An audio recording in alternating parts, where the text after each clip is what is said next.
Un silence de plomb a régné sur la commune de Fréjus. Ce mercredi 3 mai, une foule d'anonymes et proches de François Léotard se sont réunis en la cathédrale Saint-Léonce pour lui rendre hommage. L'ancien maire de la cité romaine et ex-ministre de la Culture et de la Défense, s'est éteint le 25 avril dernier à l'âge de 81 ans. Conformément à ses dernières volontés, ses funérailles se sont déroulées sobrement.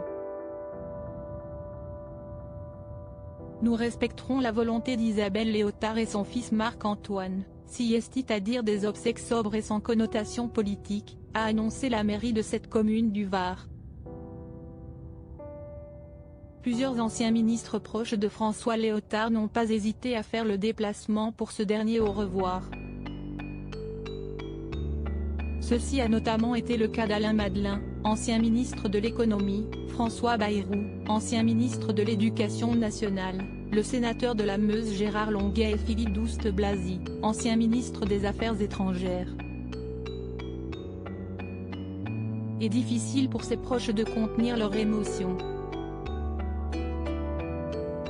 Épaulée par son fils Marc-Antoine, Isabelle Léotard n'a pu cacher sa profonde tristesse en caressant avec tendresse le cercueil de son défunt époux.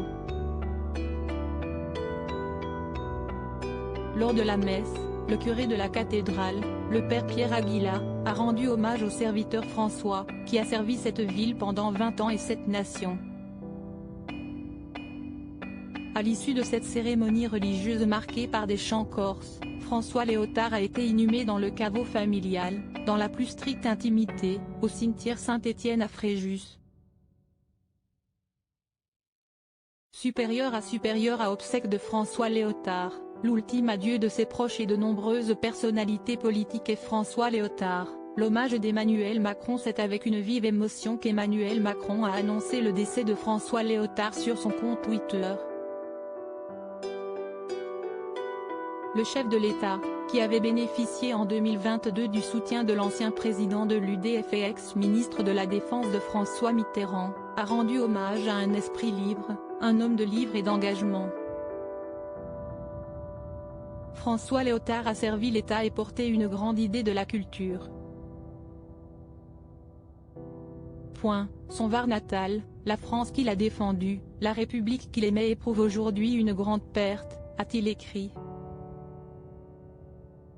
Très vite, les hommages se sont multipliés sur les réseaux sociaux. Nicolas Sarkozy a fait part de sa tristesse de voir partir trop tôt l'une des figures les plus brillantes de sa génération et un homme authentique, engagé, entier. De son côté, le président de la région Sud, Renaud Muselier, a salué la mémoire d'un homme d'État et de territoire. Au cours de sa carrière, François Léotard aura marqué le monde de la politique. Crédit photo, Philippe Arnasson Nice Matin.